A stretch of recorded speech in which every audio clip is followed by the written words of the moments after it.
Hey guys. All right. So welcome back. I'm so sorry to do this in three parts. As I mentioned before, there's some big glitches that have been impacting my channel lately. And one of the things that happens is if I do a video that's too long, it'll take like 24 hours for it to process. And so that's why I have to kind of keep it at a certain length. Otherwise, I get into all kinds of bogged down. So thank you for your patience. And let's get into this part three. We left it on another cliffhanger. I believe this is the fourth or fifth time in a single story. Ms. Hermit, thanks for joining me over here. This is the fourth or fifth time that we have seen the King of Pentacles. Okay, so we have one of the strongest messages I've ever seen for the same king coming in. Like, we have that King of Swords who is determined to be the King of Pentacles, which in their mind is exactly who she wants as her partner. They want to be that person. They feel like this is a Two of Cups relationship. She, meanwhile, yep, that's who she wants. She wants a King of Pentacles. She does not believe it's going to be them. And it's really just a lack of belief. And it's because I think she experienced a lot of grief, a lot of pain. We saw a Nine of Swords. We saw a Three of Swords. We saw that she had to work on her own self-worth. We've seen her come in as a confident Queen of Wands. We've seen her show up that way twice. This is a person who's done a ton of work on herself and is kind of not pulling any punches. She knows what she wants. She knows what she doesn't want. And I think this is just a character who's saying, I don't want to be with someone who's not honestly the person who shows me that I matter and wants to be a partner and stand beside me. The only thing is, this King of Swords who is choosing to alter their entire life, maybe uproot their life, maybe move. We saw there was a hint of them living at a distance. We saw that it was a career difference. We saw all kinds of suggestions that there's huge life overhauls for them to make in order to be with her. And at this point, even though it's late in the game, because we got a Nine of Wands, this is the wounded warrior energy. This is somebody who's ready to change things now, but they're a little bit defeated. I even think that they know, is it too late? I've become the person. I want that life. I want to go to the grocery store with her. I want to have like a day-to-day existence with her. Seriously, we just got a Queen of Wands again. This is uncanny. I once in a while will get a story where no matter what deck I pick up, we keep getting the same characters out, but with four kings and four queens, the fact that we keep getting the same arrangements, like there's no question about who our characters are in this. The fact that it is late in the game, but they can't see themselves with anyone but her. Let me just ask this. Why in the past were they in King of Swords mode? And why did they take so long to get to the point where they finally said, she's my Two of Cups, what the heck am I doing? Four of Wands. Why did they take so long? Well, this could be something that we look at in a nice way and say, anything that is so serious, and a King of Swords is not in any way bad. I know I kind of painted them as like a my way or a highway kind of attitude, and kind of cold and just, very cerebral, instead of being somebody who was going to be more grounded and more like, invested in equal give and take. But here's the thing. If the reason this has taken them time is because it really is life altering, it really matters. It's like, for whatever reason, maybe the way that King of Swords used to behave, it might have been everything from their coping mechanism to the way they were raised, to the patterning, to the programming, anything that you can think of to describe why anybody is who they are.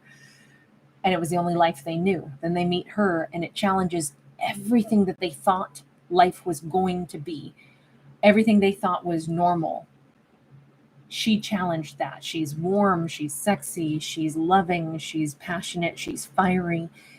She wants someone by her side. She wants a stable, long-term connection. She wants somebody who's going to be home at night. She wants, I keep saying that, so I don't know if that's really important, but that's how this comes across.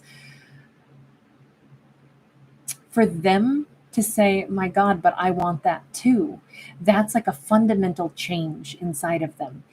Why did it take them so long to get there? Well, because any fundamental change takes time to get there. The same way, when we're in our 20s and we're maybe like more concerned with, going out and going to the clubs at night. And then by the time we get into our 40s, we're like, meh, I don't know. I don't know. Maybe we could just watch a good movie. Like our pattern of life, our tempo of life, what we value in life, it changes. I'm wondering if this King of Swords never really thought about building a super deep connection that was going to be day to day like this. I wonder if they were always preoccupied with their business, their career, and now they're seeing it like, wait a second, but I'm more than a business and a career. I'm somebody where my business and my career is supposed to translate into the life that I build. And my life is the part that's important, not what I am in a career path. And because that's what this looks like. They're still going to be very career oriented. But I feel like they want to build something on the ground, something rooted. And they definitely want a relationship with her. They want a marriage. I don't know if this person ever wanted to actually be married before. Even if they were married before, they might have had a very distant kind of energy, and they never thought about what it would be like to really be close to someone. That's how this comes across to me. Now they can't imagine not having that closeness with her. So what's going to happen here, right? Because that's the big worry, that's the big fear, that's the big difficult thing. Oof. Got the Eight of Swords, got the High Priestess. Oh, they're nervous. They're really nervous, and they're really stuck on her, and they know it. And I think normally the High Priestess knows what's out there, but I want to say that if they know that they're going to be stuck on her for the rest of their life, what is it that they think they know about her? High Priestess is also, though, it's what's hidden.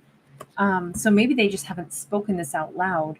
We have a Two of Swords. We have a Ten of Swords. We got the Eight of Cups. This is them saying, somehow, though, deep down, I know I lost her. Deep down, oh man, is this for real? Did they really lose her? They feel like they're sure of that. They're sure of two things.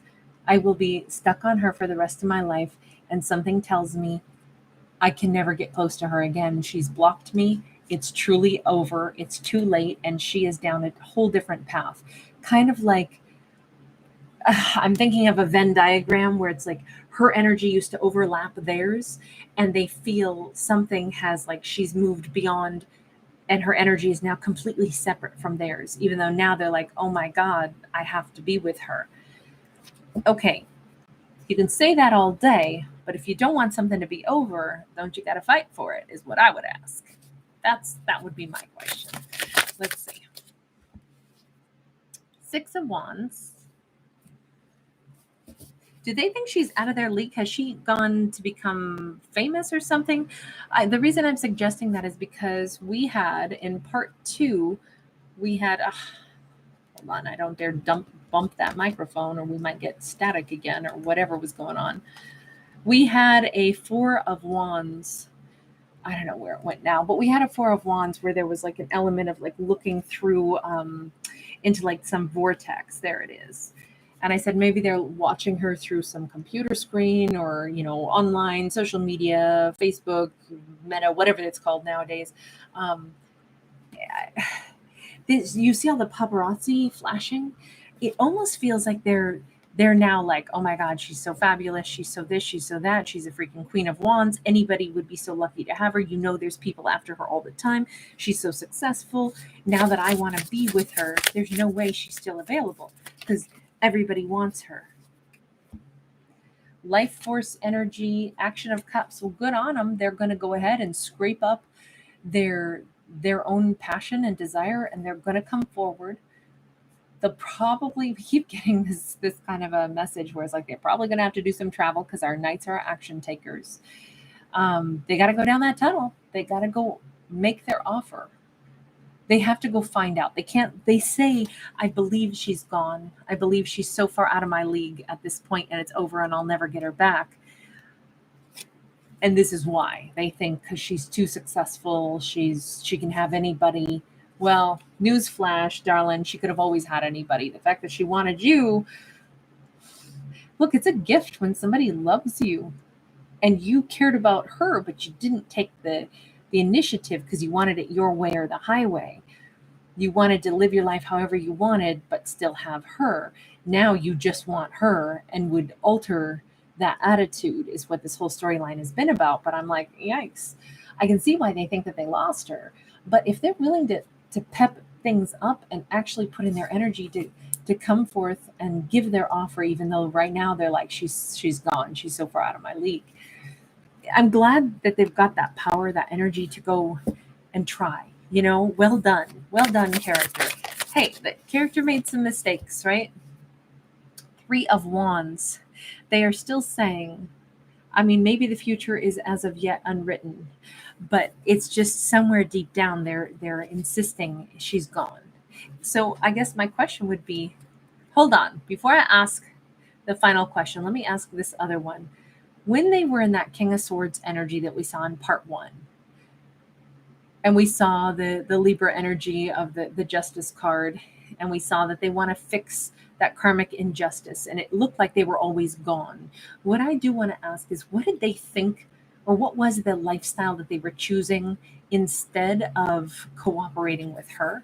What was that? Because I've hinted at a lot of, like career stuff, but Nine of Wands, it's almost like whatever problems and struggles they had, they wouldn't share anything. Whatever was going on in their life, they don't talk to anybody about anything. It's all theirs. This isn't somebody who was like, oh, well, I want to date tons of different people.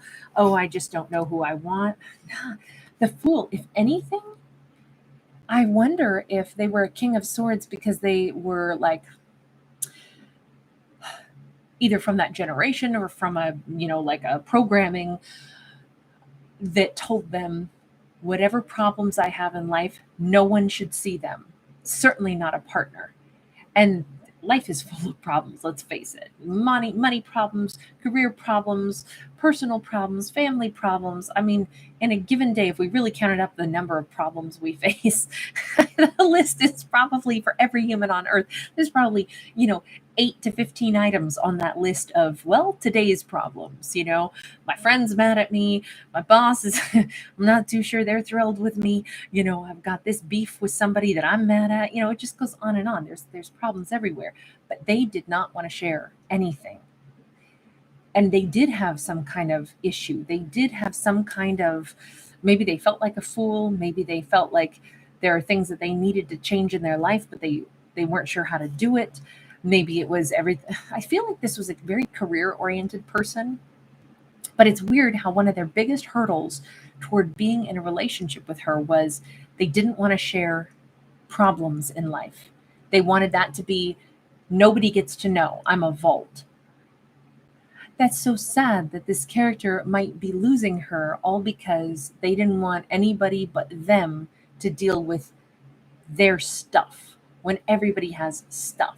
But that's the whole point, being in a partnership. Like, we lean on each other, we help each other out. It's this person was the exact opposite of being somebody who was like, oh, I just want to use you and have you make my life nice. They were like, I don't want anybody touching the problems in my life. I don't want anybody to know about them. I'm smiley face. No matter what goes on, nobody gets to know the struggles that I have underneath. I feel like this person has not ruined. They think that they've ruined a really great connection simply because they would not be vulnerable. They would not open up about what their life was made up of, which is the same, crap everybody's life is made up of. But for them, it was like, no, that's humiliating. Nobody can know that I have struggles. Oh my gosh. Character, come on now. I don't think this relationship has to be over. I don't, because this is not a heinous crime that they committed.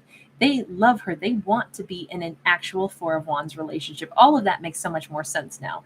They never had a genuine Four of Wands. They never opened up to someone and felt like they had a real partner beside them. They didn't think that was something they could do. Now all they want is her, but they're still convinced, I won't be able to get her back. But I'm going to come forward and I'm going to offer my cup anyway as a knight. She was deeply hurt by this person, but let's just see what may happen with her. I mean, they're coming in as a Knight of Wands, even though they think it's over. So we have the Eight of Cups in the reverse, and keep in mind, their big fear is that she's gone. She's gone, gone, gone. There's no way. I'm sure that it's over. Even if I come toward her, I'm sure that it's over. They are so used to being alone. This King of Swords who now wants to be a King of Pentacles, I think they've been so used to being alone, they don't realize relationships can go through mistakes.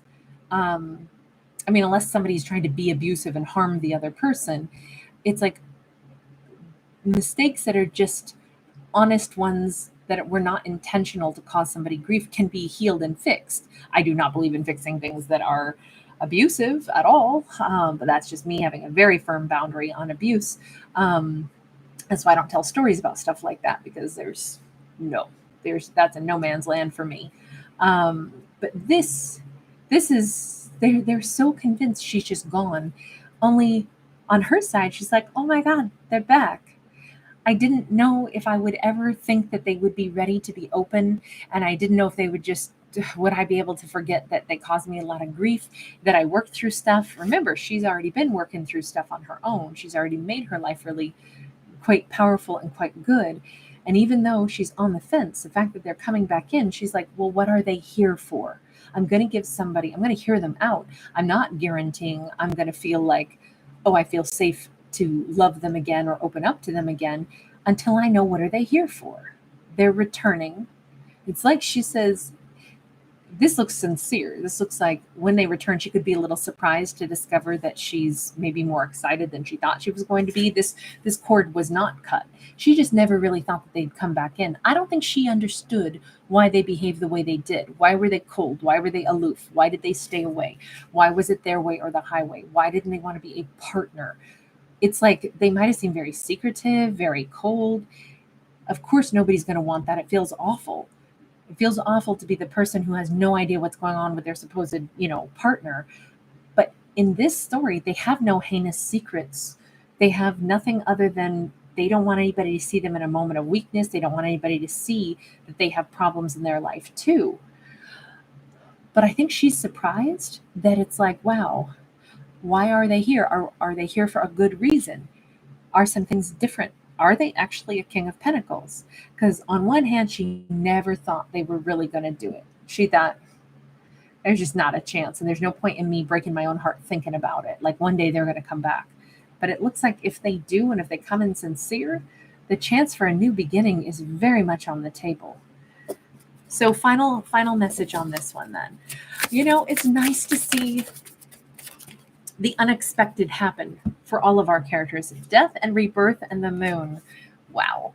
So what's changing is that the need for secrecy, the need to keep, times this character could have gone through money problems where they got no leaves on the trees. They got no money. Maybe they didn't want to admit that before. All of the things that they didn't want to convey to her, the ups and downs of life. If that's where the death and rebirth is, that's where somebody is changing.